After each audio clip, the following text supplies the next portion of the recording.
Hey, bonjour tout le monde, j'espère que vous allez bien, bienvenue dans une nouvelle vidéo dédiée à Trafic. Aujourd'hui on va s'intéresser à l'authentification basique haute, que vous allez voir assez facile à mettre en place, un petit peu comme on retrouve la même chose sur Apache, Nginx.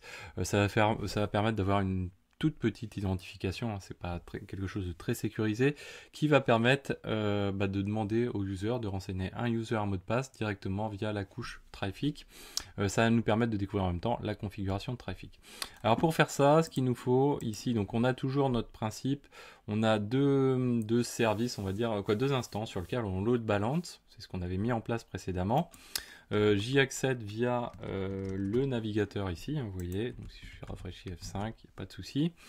Et derrière, donc ça fait appel à notre configuration qu'on a mis en place précédemment, c'est-à-dire d'une part le fichier config.toml ici qu'on retrouve qui déclare un entry point ici qui se nomme xavkey, et ce entry point xavkey est utilisé, donc là on est dans la static configuration, ici on est dans la dynamique ensuite configuration au niveau de notre directory xavkey.toml, service xavkey.toml, et ici vous voyez qu'on a une route qui analyse et qui dit ok, quand j'ai un entry point xavkey, donc j'applique cette route et je redirige vers le service qui se nomme xavkey. Ce service on le déclare juste en dessous ici, on dit qu'il est de type load balancer et on load balance sur nos deux serveurs qu'on a ici à droite.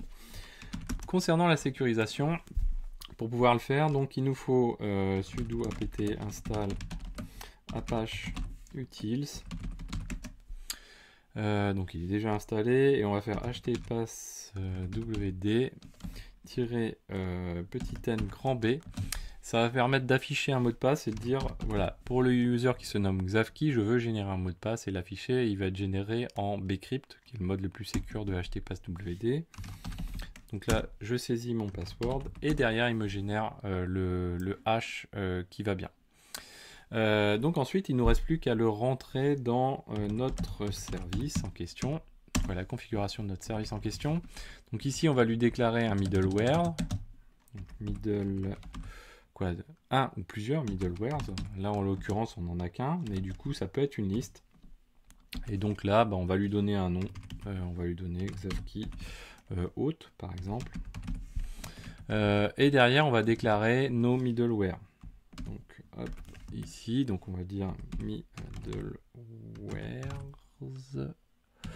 http middlewares et derrière, donc du coup, on lui passe ici. La meilleure méthode, c'est pas ça. La meilleure méthode, c'est celle-ci. Voilà, et on va lui passer xavkey underscore hôte. Donc ça permet de faire référence à celui qui est juste au-dessus. Dans cet élément-là, ce qu'on va faire, c'est qu'on va lui déclarer donc les users sous forme de liste. Ça peut être un, ça peut être plusieurs users de cette manière-ci. Donc là, en l'occurrence, j'en ai créé deux. Donc un qui se nomme xavkey, l'autre qui se nomme xavkey2. Ils ont le même password.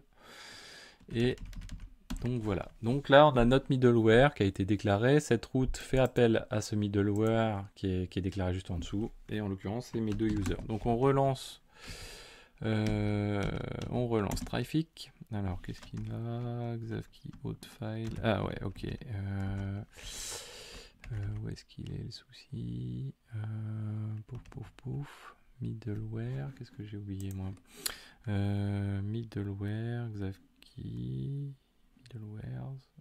Basic hot. Ouais, j'ai oublié de dire le type ici.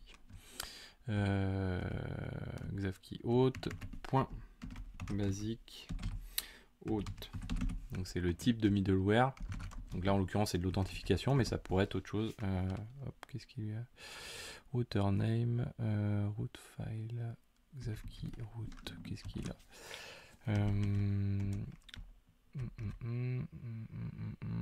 Ok. Alors je vais le recopier. Je dois avoir loupé un truc là. Basic hôte.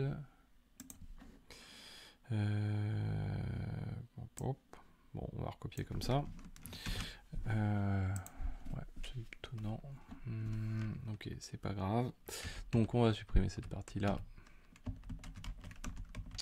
Et on va redéclarer tout ici, middleware, donc ici, hop, voilà. Donc ici, on déclare nos middleware. Ici, on indique notre middleware, il se nomme Xavki. Ensuite, on déclare les users, ici. Ensuite, on déclare nos users. Hop, voilà. Et voilà. Donc là, avec ça, on est pas mal. Ouais, c'était peut-être ça tout à l'heure. La liste ici, comme ceci. Voilà. Toc, on enregistre. On relance. Voilà. Donc, désormais, si je rafraîchis ma page, voilà, il me demande une authentification. Donc là, si je m'authentifie, voilà, j'ai accès et je peux de nouveau load balancer. Donc ça, c'est valable pour les services. Ensuite, on peut faire la même chose pour sécuriser l'API. Donc je vous rappelle que l'API, si on prend ceci, on va sur le port 8080. Ouais, alors je l'ai arrêté en même temps. Toc toc. Voilà, si je fais ça, là tout le monde peut accéder à l'API. Donc des fois, comme parfois c'est assez interne l'API, on met juste un user password, ça peut suffire, ça dépend voilà, des normes qu'on veut s'imposer. Et donc du coup là, on va sécuriser notre API, à savoir, alors, l'API dispose d'un service. Alors, pourquoi il ne les affiche pas? Voilà. Pas l'air en forme. Ah ouais, ok. Forcément, si je fais ça. Hop, voilà. Donc nos services et l'API, vous voyez qu'elle dispose ici d'un API internal et d'un dashboard. Donc nous, ce qu'on va faire, c'est qu'on va sécuriser ces deux-là. Donc pour faire ça, c'est assez simple. Déjà, on supprime le mode insecure de l'API quand on commente. Donc, dans la partie static config, hein. Ici, on commente cette partie-ci. Et ensuite, on va rajouter un entry point ici que l'on va nommer, on peut le nommer API. Et ça va correspondre à notre 8080. Ok, donc ça c'est une première chose. Et ensuite au niveau du service derrière, des services qu'on déclare, donc là on va mettre tout dans le même fichier. En l'occurrence, on va avoir donc notre routeur. Ce qu'on va faire, on va utiliser même le même middleware que celui qu'on avait au-dessus. Ça n'a aucun sens de le faire, mais c'est juste pour vous montrer que le middleware c'est un élément déclaré qu'on peut utiliser plusieurs fois. Donc là, le routeur, on va le nommer API. Il fait référence à notre API qu'on a ici.